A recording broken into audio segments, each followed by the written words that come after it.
Hello guys, Radhe Radhe. I hope आप सब बहुत बढ़िया होंगे। देखिए, आज की वैकेंसी अडानी सीमेंट के द्वारा निकाली गई है और ये इनका एक न्यू रिक्रूटमेंट आपको देखने को मिलेगा। अडानी सीमेंट ने पहले भी हायरिंग किया था, ठीक है, तो अब वापस से ये अभी न्यू नोटिफिकेशन जारी इन्होंने किया है और फ्रेशर कैंडिडेट के लिए वैकेंसी है और इसके अंदर diploma, B tech, simple graduation कर रखा है, जैसे BA, BCom, BSc, BBA, BCA, MBA, ये सारे कैंडिडेट यहाँ पे एलिजिबल है और यहाँ पे ऑल ब्रांच को एलिजिबल किया है, ठीक है। तो लगभग सारी ब्रांच यहाँ पे एलिजिबल रहेगी। अब देखिए, यहाँ पे अप्लाई करने का जो प्रोसेस रहेगा, सिलेक्शन प्रोसेस रहेगा, कैसे आपको अप्लाई करना है, सारी चीजें मैं आपको डिटेल में बताऊंगा वीडियो के अंदर और अप्लाई का प्रोसेस हम जानेंगे, तो ध्यानपूर्वक वीडियो को देखिएगा, ठीक है। तो बिना टाइम वेस्ट किए हम स्टार्ट करते हैं। अडानी सीमेंट के द्वारा हायरिंग यहाँ पे आपको देखने को मिलेगा।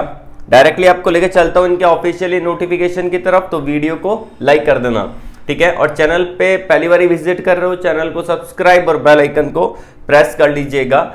अब यहाँ पे आप देख पा रहे हैं जागृति कौष्टी है जिन्होंने ये वैकेंसी डाली है, सीनियर रिक्रूटमेंट एसोसिएट है, हायरिंग फॉर अडानी सीमेंट।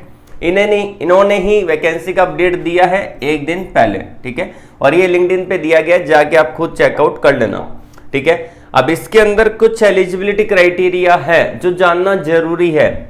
2024-2025 वाले कैंडिडेट एलिजिबल है और आपका बैकग्राउंड यहाँ पे कुछ भी हो, सभी का वेलकम किया जा रहा है। ऑल एकेडमिक बैकग्राउंड्स वेलकम, मतलब ब्रांच कोई भी हो, बीए कर रखा है, बीकॉम कर रखा है, बीएससी कर रखा है, आपने डिप्लोमा कर रखा है, आपने कर रखा है बी टेक कर रखा है, किसी भी ब्रांच में अप्लाई कर सकते हैं। रीलोकेट होने के लिए तैयार है ना। बेसिकली ऑल ओवर इंडिया की जॉब लोकेशन यहाँ पे आपको देखने को मिल जाती है। उसके अलावा डिपार्टमेंट रहेगा सेल्स का, ऑपरेशन का, प्लांट ऑपरेशन का एंड बहुत सारे डिपार्टमेंट आपको देखने को मिलेंगे, ठीक है। अब यहाँ पे अप्लाई करने के लिए एक लिंक दिया है, इस पे हम क्लिक कर देते हैं, ये टैब ओपन हो जाता है, स्क्रीन पे आप देख पा रहे हैं, ठीक है।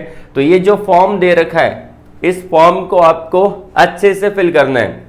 अब देखिए यहाँ पे सिलेक्शन कैसे होता है, पहले हम ये फॉर्म फिल कर लेते हैं, उसके बाद मैं आपको सिलेक्शन प्रोसेस भी डिटेल में बता दूंगा, ठीक है ना।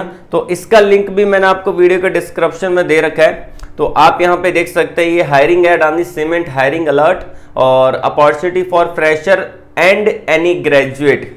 डिप्लोमा भी यहाँ पे एलिजिबल है, ठीक है, बी टेक भी एलिजिबल है, बट यहाँ पे 2024 और 2025 में पास आउट कैंडिडेट अप्लाई कर सकते हैं। तो यहाँ पे एक बटन दे रखा है स्टार्ट नाउ का, हम इस पे कर देते हैं क्लिक। तो जैसे ही क्लिक करते हैं तो सबसे पहले यहाँ पे कुछ डिटेल मांगी है, तो यहाँ पे आपको क्या करना है, देखिए यहाँ पे पहले मैं आपको क्वालिफिकेशन बता देता हूँ। मन में डाउट रहता है कि सर क्वालिफिकेशन क्या है। हाईएस्ट क्वालिफिकेशन पूछा है, तो अगर आपने कर रखा है ये डिप्लोमा, तो डिप्लोमा किया है तो एलिजिबल है। बी टेक किया है तो भी एलिजिबल है, ठीक है। एमबीए कर रखा है तो भी एलिजिबल है। बीकॉम, बीबीए, बीएमएस, बीए कर रखा है तो भी एलिजिबल है। बीएससी कर रखा है तो भी एलिजिबल है। एमएससी कर रखा है तो भी एलिजिबल है।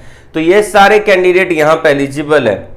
स्पेसिफिक कोई ब्रांच मेंशन नहीं कर रखी है, ठीक है ना। तो सारी ब्रांच वाले कैंडिडेट डेफिनेटली इसको अप्लाई कर सकते हैं। यहाँ पे इन्होंने बोला भी है ऑल बैकग्राउंड, आपका अगर कोई भी बैकग्राउंड है तो आपका वेलकम किया जाता है, तो आप इसके लिए एलिजिबल रहेंगे। अब यहाँ पे जहां पे स्टार है वो आपका मैंडेट है, वो मैंडेटरी ऑप्शन है, उसको फिल करना पड़ेगा। सबसे पहले आपका नाम आएगा, आपका पूरा नाम, आपके फोन नंबर, आपका ईमेल एड्रेस, आपका डीओबी, आपका करंट लोकेशन। आप रिलोकेट हो सकते हैं कि नहीं हो सकते। बहुत बारी क्या होता है कि जब भी यहाँ पे नोटिफिकेशन आता है अडानी सीमेंट के अंदर, इससे पहले भी नोटिफिकेशन आया था, तो एचआर बार बार आपको कॉल करता है कि भाई रिलोकेट हो सकते हो कि नहीं हो सकते हैं, ठीक है ना। तो अब क्या होगा, एचआर आपको कॉल नहीं करेगा बार बार, इसीलिए इन्होंने ये ऑप्शन पहले ही दे दिया कि हाँ हो सकते हैं तो यस, नहीं हो सकते तो नहीं, ठीक है ना। तो यहाँ पे ऐसा दे दिया गया है, तो आपको बार बार ऐसे कॉल नहीं आएगा। तो यहाँ पे अगर आप ओपन टू रिलोकेट है तो यहाँ पे है तो यस कर देना, नहीं है तो आप नो कर देना। और यहाँ पे यस विथ इन स्टेट, आप अपने स्टेट में ही रिलोकेट हो सकते हैं। जैसे कि मैं राजस्थान में रहता हूँ, तो आप अपने राजस्थान में कहीं और जगह रिलोकेट हो सकते हैं, ठीक है। जयपुर हो गया, जोधपुर हो गया, ठीक है। या फिर आप जहां भी रहते हैं तो अपने स्टेट के अंदर कहीं पे भी रिलोकेट हो सकते हैं, तो वो ऑप्शन दे रखा है।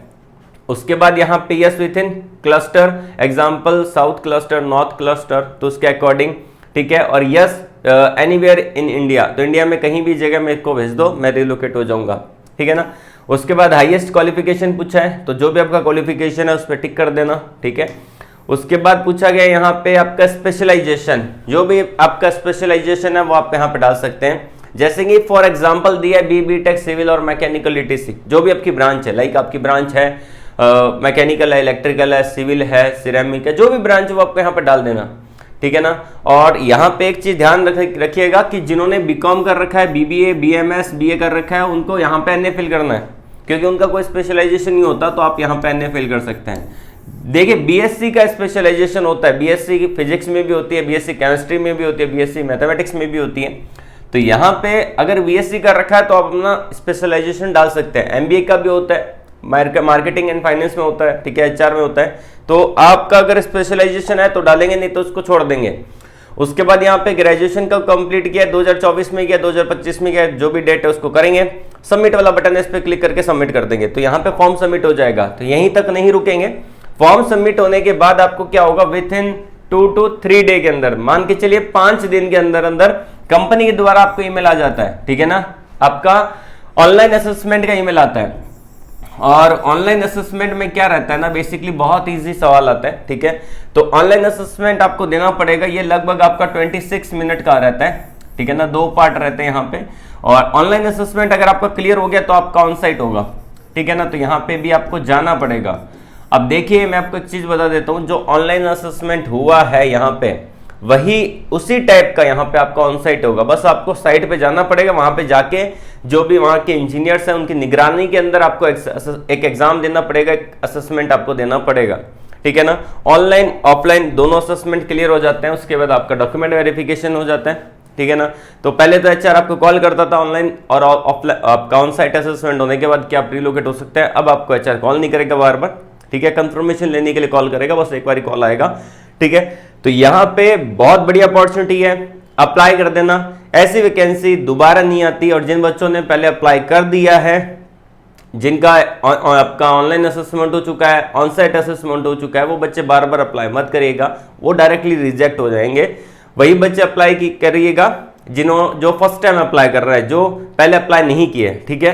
तो अप्लाई कर देना, लिंक आपको वीडियो के डिस्क्रिप्शन में इसका मिलेगा, ठीक है ना। और ये जब होने के बाद आपसे रेज्यूमे भी मांगा जाएगा, मतलब कि जब आपका ऑनलाइन असेसमेंट होगा उसके बाद आप जब ऑन साइट असेसमेंट देंगे तो उसके बाद आपको रेज्यूमे मांगेगा, तो पहले से ही रेज्यूमे बना के रखिए। उसका लिंक, उस वीडियो का लिंक मैंने डिस्क्रिप्शन में और ऊपर आई बटन में दे दिया है, ठीक है ना। तो रेज्यूमे बनाइए, इट इज फ्रेंडली, पूरा अच्छे से। 80 स्कोर अगर आपका 85 या अबव है उससे, तो आपका रेज्यूमे बेस्ट है, ठीक है। तो रेज्यूमे भी यहाँ पे शॉर्ट लिस्टेड आपका होने वाला है। तो आज के लिए बस इतना ही। ऑल द वेरी बेस्ट, जय हिंद।